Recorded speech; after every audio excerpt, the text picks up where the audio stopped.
Welcome to Education Jet. Education Jet आप सभी भावी अध्यापक बंधुओं का स्वागत करता है। आपकी बेहद डिमांड तथा प्यार के कारण एजुकेशन जेट बाल विकास, पर्यावरण तथा गणित की कक्षाएं सुचारू रूप से चला रहा है, जिसकी पीडीएफ आपको मेरे ग्रुप में मिलती जा रही है। चैनल को लाइक और सब्सक्राइब करें ताकि जो है जब भी मैं वीडियो अपलोड करूं आप उसे आसानी से देख सकें। टाइम ना वेस्ट करते हुए हम लोग स्टार्ट करते हैं। संवेगात्मक विकास के महत्वपूर्ण बिंदु। तो इसमें क्या दे रखा है कि जन्म के समय संवेग जो होता है तीव्र होता है। ठीक है, इस समय बालक में क्या होता है, उत्तेजना संवेग होता है, अर्थात नकारात्मक होता है। ठीक है, उत्तेजना संवेग क्या होता है, नकारात्मक होता है। इसमें क्या होता है, डिसीजन जो है गलत हो जाते हैं। बच्चा जो है नकारात्मक, उसके अंदर जो है प्रवृत्तियां हो जाती हैं, वो चिल्लाने लगेगा, इस तरीके से। तो ये होता है। जैसे जैसे बालक का शारीरिक मानसिक विकास होता है, पहले भी आपको मैंने बता रखा है कि शारीरिक और मानसिक विकास के से ही क्या होता है, संवेगात्मक विकास होता है। ठीक है, तो जैसे जैसे बालक में शारीरिक और मानसिक विकास होता है, उसके क्या होता है, संवेग में भी विकास होता है। ठीक है, अब देख लेते हैं हम। सिगमंड फ्राइड ने संवेग को दो प्रकार से बताए हैं। तो ये सब बहुत इंपॉर्टेंट है। इस जो भी मैं इसमें बता रहा हूँ ये सभी एग्जाम्स में आए भी हुए हैं और ये आपका नोट्स बहुत ही इंपॉर्टेंट है। तो इसे आप लोग बहुत केयरफुली ध्यान से इसे पढ़ें। ठीक है, तो सिगमंड फ्राइड ने संवेग को दो प्रकार इसके बताए हैं। एक है युयुत्सा और जिजीविषा। युयुत्सा संवेग क्या होता है, जिसमें क्या होता है, जिससे क्रोध उत्पन्न होता है और युद्ध की भावना अर्थात युद्ध करने की इच्छा इसमें जागृत होती है। ठीक है, और जो हमारा जिजीविषा है, इसमें क्या होता है, शांत आदमी रहता है। ठीक है, जीने का इरादा, शांत से जी रहा है, कोई इसमें टेंशन नहीं है। तो इस तरह की जो होती हैं उसको जिजीविषा। आयुष्सा क्या होता है, उत्साह, मतलब लड़ जाना है, ये कर जाना है, इस तरीके से। अब हम लोग देखते हैं, आयु के बढ़ने पर सकारात्मक विकास क्या होता है, बढ़ता है। जैसे जैसे आयु जब बढ़ती है तो क्या होता है, मानसिक और सामाजिक विकास भी बढ़ता है, जिसके कारण क्या होता है, सकारात्मक विकास भी बढ़ता है। अब जो ब्रिजेश थे उन्होंने क्या बताया था, मनोवैज्ञानिक थे, उन्होंने अलग अलग काल में अलग अलग संवेग बताए। तो जन्म के समय क्या होता है, उत्तेजना आपको मैंने बता दिया। 3 माह का जब बालक होगा तो उसे कष्ट और आनंद पता चलने लगेगा कि क्या है, कष्ट हो रहा है, आनंद हो रहा है, उसका अनुभूत उसे होने लगता है। और 6 माह का जो बालक है उसमें क्रोध, भय और घृणा समझने की प्रवृत्ति आ जाती है। उसके अंदर क्रोध आएगा, किससे घृणा करना है, क्या किस चीज़ से डरना चाहिए, ये सब उसके अंदर आ जाती है।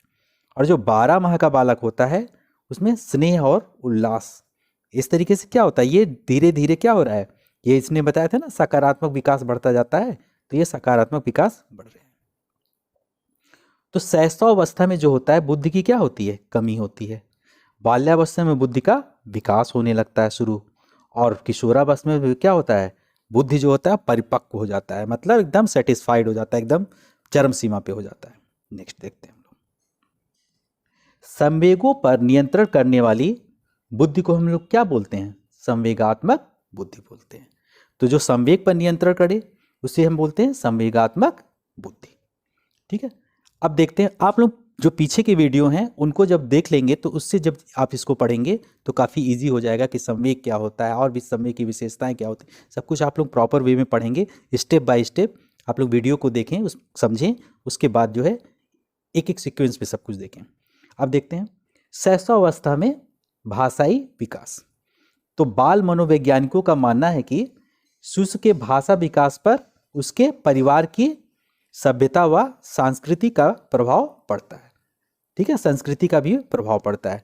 तो भाषा क्या होता है, क्या होता है, जैसे जैसे जैसे लोगों के घर की भाषाएं बोली जाती है उसी तरह बच्चे भी उसी तरह बोलते हैं। जैसी सभ्यता होती है, जैसे संस्कृति होती है, तो उससे क्या होता है, भाषा भी हर तरीके से बोली जाती है, डिफरेंट डिफरेंट तरीके से।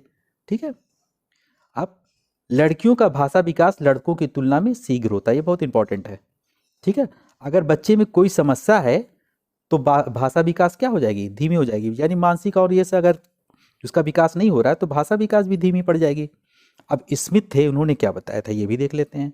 स्मिथ ने बताया था कि 0 to 8 माह शब्द ज्ञान क्या होता है, उस समय शून्य होता है। 10 से 11 माह में क्या होता है, एक शब्द। फिर एक वर्ष में शब्द ज्ञान 3 हो जाता है। फिर एक वर्ष 3 माह में 19, एक वर्ष 6 माह में 22, एक वर्ष 9 माह में 118 और 2 वर्ष में 212 शब्द हो जाते हैं। ये किसने बताया था, ये बताए थे स्मिथ। ठीक है, मनोवैज्ञानिक। तो अति महत्वपूर्ण क्वेश्चंस देख लेते हैं। वह अवस्था जब बच्चा तार्किक रूप से वस्तुओं व घटनाओं के विषय में चिंतन प्रारंभ करता है। हमारे पास 4 ऑप्शन है, इसका आंसर अपने माइंड में रखिए और इससे आंसर मैच कराइए। ठीक है, आप लोग कमेंट बॉक्स में कमेंट भी कर सकते हैं। तो इसका जो राइट आंसर होगा ये होगा मूर्त संक्रियात्मक अवस्था। ठीक है, नेक्स्ट देखते हैं क्वेश्चन। मन का मानचित्रण संबंधित है। अपने आंसर को अपने मन में रखें और उसे मैच कराएं। तो इसका जो राइट आंसर होगा मन की क्रियाशीलता पर अनुसंधान से। ठीक है, नेक्स्ट क्वेश्चन हम देखते हैं। विशेष रूप से प्राथमिक स्तर पर विद्यार्थियों की सीखने संबंधी समस्याओं को संबोधित करने का सबसे बेहतर तरीका। तो इसका जो राइट आंसर होगा, आप लोग अपने से मैच कराएं, डी होगा। अक्षमता के अनुरूप विभिन्न शिक्षण पद्धतियों का प्रयोग करना। ठीक है, चौथा क्वेश्चन देखते हैं।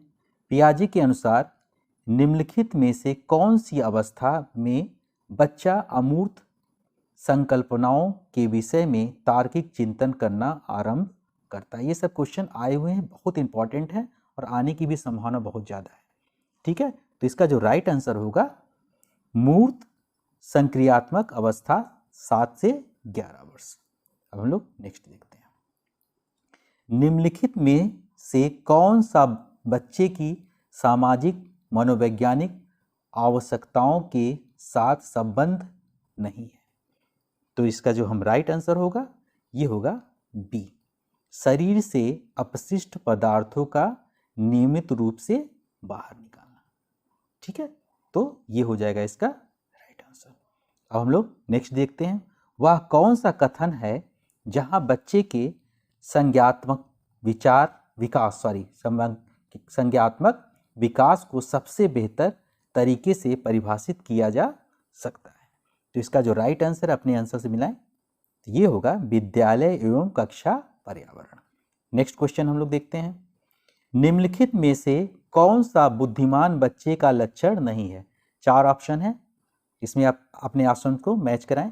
जो इसका राइट आंसर होगा डी, वह जो लंबे निबंधों को बहुत जल्दी रटने की क्षमता रखता है। नेक्स्ट है, बच्चे दुनिया के बारे में अपनी समझ का सृजन करते हैं, इसका श्रेय ... को जाता है। तो इसका जो राइट आंसर होगा पियाजे को जाता है। ठीक है, नेक्स्ट देखते हैं हम लोग। शिक्षा के क्षेत्र में पाठचर्या शब्दावली की ओर संकेत करती है। राइट आंसर है विद्यालय का संपूर्ण कार्यक्रम जिसमें विद्यार्थी प्रतिदिन अनुभव प्राप्त करते हैं। ठीक है, नेक्स्ट देखते हैं। आकलन को उपयोगी और रोचक प्रक्रिया बनाने के लिए के प्रति सचेत होना चाहिए। तो हमारे पास 4 ऑप्शन है, राइट आंसर इसका जो होगा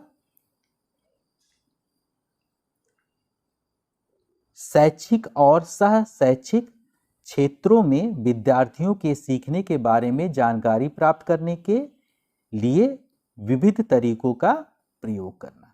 तो इसका जो है राइट आंसर ये होगा। ठीक है, नेक्स्ट क्वेश्चन हम देखते हैं। निम्नलिखित में किसने कहा कि शिशु अपने एवं अपने संसार के बारे में अधिकांश बातें खेल के माध्यम से सीखता है। ठीक है, तो इसका राइट आंसर होगा वो स्ट्रेग ने। ठीक है, अब हम लोग नेक्स्ट क्वेश्चन देखते हैं। विकास कभी ना समाप्त होने वाली प्रक्रिया है, यह विचार किससे संबंधित है। तो यह विचार निरंतरता का सिद्धांत। ये बहुत इंपॉर्टेंट है, कई बार पूछ रखा है एग्जाम में। नेक्स्ट देखते हैं। निम्नलिखित में से किस अवस्था में बच्चे अपने समवयस्क समूह के सक्रिय सदस्य हो जाते हैं। तो इसका जो राइट आंसर होगा किशोरावस्था। ठीक है। नेक्स्ट क्वेश्चन, बच्चों के बौद्धिक विकास की 4 विशिष्ट आवश्यकताओं की पहचान की गई। तो इसमें राइट आंसर जो होगा पियाजे के द्वारा। नेक्स्ट क्वेश्चन देखते हैं, वह स्तर जिसमें बच्चा किसी वस्तु एवं घटना के बारे में तार्किक रूप से सोचना शुरू करता है कहा जाता है। तो ये हो जाएगा हमारा मूर्त क्रियात्मक अवस्था। बच्चों के बौद्धिक विकास के 4 सुस्पष्ट स्तरों को पहचाना गया था। ठीक है, किसने पहचाना था उसको? पियाजे के द्वारा। ठीक। नेक्स्ट क्वेश्चन, विद्यार्थियों को विद्यालय में खेलना क्यों उचित है? तो इसका जो राइट आंसर होगा, यह सहयोग एवं शारीरिक संतुलन का विकास करेगा। परिवार एक साधन है। तो इसका जो राइट आंसर होगा अनौपचारिक शिक्षा का। ठीक है, तो परिवार जो है अनौपचारिक शिक्षा होती है, जो प्राथमिक शिक्षा होती है इसको अनौपचारिक शिक्षा कहते हैं, जो विद्यालय में नहीं मिलती है। ठीक है। नेक्स्ट, एक शिक्षक विद्यार्थियों में सामाजिक मूल्यों को विकसित कर सकता है। तो इसका जो राइट आंसर होगा आदर्श रूप से बर्ताव कर। ठीक है। नेक्स्ट क्वेश्चन, एक शिक्षक के लिए सबसे महत्वपूर्ण क्या है? तो इसमें जो राइट आंसर होगा विद्यार्थियों की कठिनाइयों को दूर करना।